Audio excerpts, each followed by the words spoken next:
Hello दोस्तों, आज की इस कहानी में आप सभी का स्वागत है। मेरा नाम भावना है और मैं कुछ दिनों के बाद ही मैं 23 साल का हो जाऊंगी और मैं गांधीनगर के रहने वाली हूँ। मेरे परिवार में 4 सदस्य हैं, जिसमें मैं और भैया, मम्मी और पापा हैं। भैया वेस्ट बंगाल के एक कंपनी में जॉब करता है। मैं एक मासूम सी दिखने वाली एल.डी. हूँ। ये बात 7-8 साल पुरानी है। उस समय मैं 16-17 साल की थी।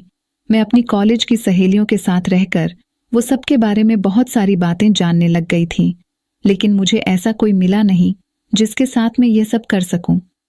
एक दिन की बात है, घर पर दादाजी की तबीयत खराब थी, तो अचानक पापा और मम्मी दोनों कुछ दिन के लिए उन्हें देखने के लिए गांव गए और मैं घर में अकेली रह गई थी।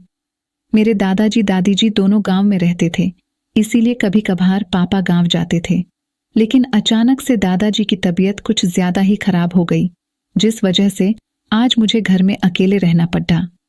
शाम को मैं घर से मार्केट के लिए अकेले ही निकली।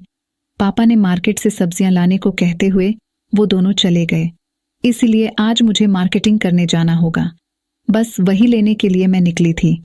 आते हुए कॉलेज का फ्रेंड फागुन मिल गया और कहा, अरे भावना कैसी हो? मैंने कहा, बढ़िया हो, तुम यहाँ कैसे? फागुन मेरे कॉलेज में ही पढ़ता है और मेरे से सीनियर क्लास का LDDDH का है। वह दिखने में काफ़ी हैंडसम है और उसकी पर्सनैलिटी भी काफ़ी हद तक बहुत ही सुंदर है और दिखने में भी काफ़ी ज़्यादा ही हैंडसम है। उसकी और मेरी अक्सर बातचीत होती रहती थी। उसने कहा, बस ऐसे ही एक दोस्त से कुछ काम था तो मिलने के लिए आया था, और तुम क्या करने आई हो? मैंने कहा, मेरा घर यहीं पास में है, बस मार्केटिंग करने आए थे। तो फागुन बोला, चलो तुम्हें घर छोड़ देता हूँ। वह बहुत ही केयरिंग था और सबसे बहुत अच्छे से बात करता था। वह ऐसा ही था। तब मैंने कहा, नहीं, मैं चली जाऊंगी। उसने कहा, कोई नहीं, मैं छोड़ देता हूँ। फिर उसने मुझे राजी कर लिया कि वह घर तक तो छोड़ेगा ही और फिर चला जाएगा। मैं मन में सोचने लगी, इसी बहाने कुछ बात भी हो जाएगी। अब मैं उसकी बाइक पर बैठ गई और उसने मुझे घर छोड़ा तो मैंने फागुन से कहा, घर के अंदर तक तो आओ। वह बोला, नहीं, फिर कभी आऊंगा। अब मैंने कहा, डरो नहीं, घर पर कोई नहीं है, मैं अकेली हूं। दरअसल मेरे पापा से सब लोग बहुत डरते थे, क्योंकि वह बहुत ही गुस्सैल मिजाज के थे। उनके इस मिजाज से लगभग हर कोई डरता था और कोई भी मुझसे बात करने से डरता था। फागुन को भी मेरे पापा के बारे में भली भांति पता था। मेरी बात सुनकर वह मुस्कुराते हुए अंदर आया। मैंने कहा, क्या खाओगे? उसने कहा, कुछ नहीं। मैंने उससे कहा, मैं चाय बना रही हूं। उसने कहा कि उसे बाथरूम जाना है। मैंने उसे जगह बता दी। वह फ्रेश होने चला गया। उसके आने से पहले ही चाय बन चुकी थी और बिस्कुट निकाल दिया था, पर वह अभी तक नहीं आया था। मैं बाथरूम की ओर गई। मैंने दरवाज़ा खटखटाने की कोशिश की तो दरवाज़ा खुला हुआ था। तब मैंने देखा तो उसे देखते ही मैं चौंक गई और बाहर आ गई। उसने मुझे देखा और वह भी हड़बड़ा गया। फिर वह बाहर आया और उसने कहा, सॉरी भावना, मुझे माफ़ कर दो।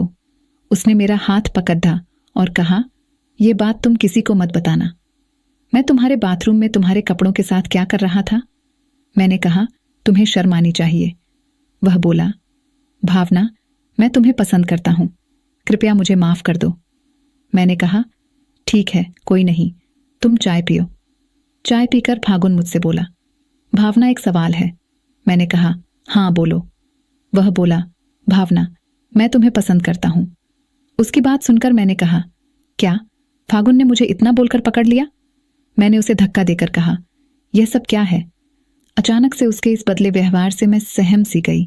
मुझे उसकी बातों पर यकीन नहीं हो रहा था, क्योंकि वह सबसे स्मार्ट दिखने वाला लड़का था और मैं एक मासूम सी लड़की। मुझे बिल्कुल भी यकीन नहीं हो रहा था कि वह मुझसे प्यार करता है, लेकिन वह अचानक से ऐसा कैसे कर रहा था? मैं एकदम से घबरा गई और उसी समय मैंने कहा, ये क्या कर रहे हो? उसने कहा, देखो भावना, मैंने जब से तुमको पहली बार देखा है तभी से मैं तुम्हें चाहता हूं, लेकिन तुमसे कभी बोल नहीं सका। मैंने तुम्हारी सहेलियों से भी पता किया कि तुम्हारा कोई बॉयफ्रेंड भी नहीं है, और उसने कहा, मुझे तुम्हारी सहेली मायरा ने बताया कि तुम सब मूवी देखती हो। मैंने कहा, यह सब झूठ है। उसने कहा, मैं सब कुछ जान गया हूं। भावना, अब झूठ बोलने से कोई फायदा नहीं है। मुझे पता है तुम्हें भी इंटरेस्ट है, लेकिन तुम पता नहीं क्यों मना कर रही हो। कॉलेज के कुछ और लड़कियों को छोड़कर सभी के लड़के दोस्त हैं, तुम्हारा भी कोई दोस्त नहीं है। कृपया भावना मान जाओ। भावना, मैं तुम्हें बेहद पसंद करता हूं और तुम चाहो तो तुम्हें मूवी में बिना किसी चीज के एक्सप्लेन करके दिखा सकता हूं। मैं ऐसा दिखाऊंगा कि तुम उसे चीज को बार बार देखना चाहोगी। वह पता नहीं क्या क्या बात कर रहा था, और तुम चाहो तो मायरा से अभी फोन कर पूछ लो। मैंने तुरंत गुस्से में मायरा को फोन लगाया और इधर उधर की बात करते हुए कंफर्म किया कि फागुन कॉलेज में किसे पसंद करता है, तो उसने बताया वह तुम्हारे पीछे है। और हाँ, मुझे माफ करना भावना, मैं भी धोखे से तुम उसे पसंद करती हो, ये बात उसे बता दी थी। ये बात सुनकर मैंने फोन रख दिया। अब मैं समझ गई कि फागुन की बात सही है। वह मेरे पास आया और तभी कुछ देर के बाद मेरी न करने पर भी वह नहीं माना। कुछ देर के बाद मैंने भी कोई विरोध नहीं किया, क्योंकि मुझे भी अब अच्छा लगने लगा था। अब वह समझ गया कि मेरा ऊपरी मन से न है और अंदर से हाँ ही है। नहीं तो अब तक मैं विरोध करके उसे मना कर देती और गुस्से में यहां से उसे भगा देती है। मेरी ना के बराबर मना करने पर वह समझ गया। फिर उसने कहा, अंदर चलते हैं।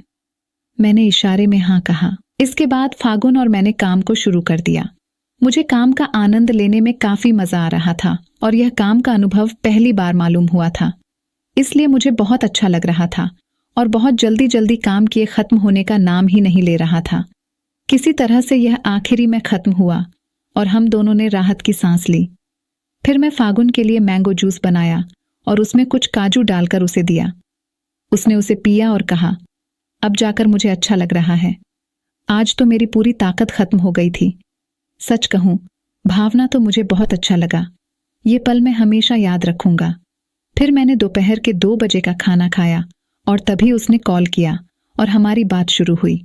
उसने कहा, आज जो हमने साथ में टाइम बिताए, सच में भावना मुझे बहुत याद आ रही है कि मेरे आंखों के नजरों के सामने आ रहा है। मन कर रहा है फिर से आ जाऊं। मैंने कहा, अच्छा जी, आपकी इन्फॉर्मेशन के लिए बता दूं कि आज पापा का फोन आया था। वह आज घर नहीं आएंगे क्योंकि दादाजी की तबीयत अभी अच्छे से सही नहीं हुई है। उन्हें अस्पताल में रखना पड़ा है, इसलिए वह अभी 9-10 दिनों के लिए वहीं पर रहेगा।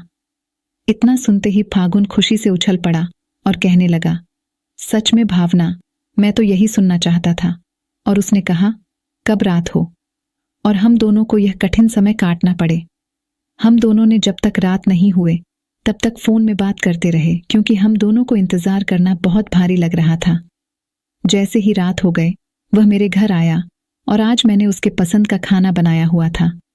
हम दोनों ने साथ में मिलकर खाना खाया और आज के दिन को याद कर तो हमने बना ही दिया था। अब बारी थी रात की।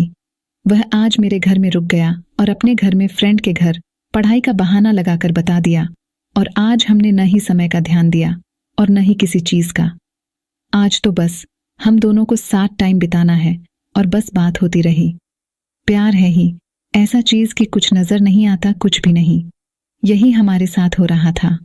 हम दोनों ने उस पल को बहुत बारीकी से जिया। तो दोस्तों, वीडियो अच्छी लगी हो तो चैनल को सब्सक्राइब जरूर कर दें। मिलते हैं अगली वीडियो में, तब तक के लिए love you and take care.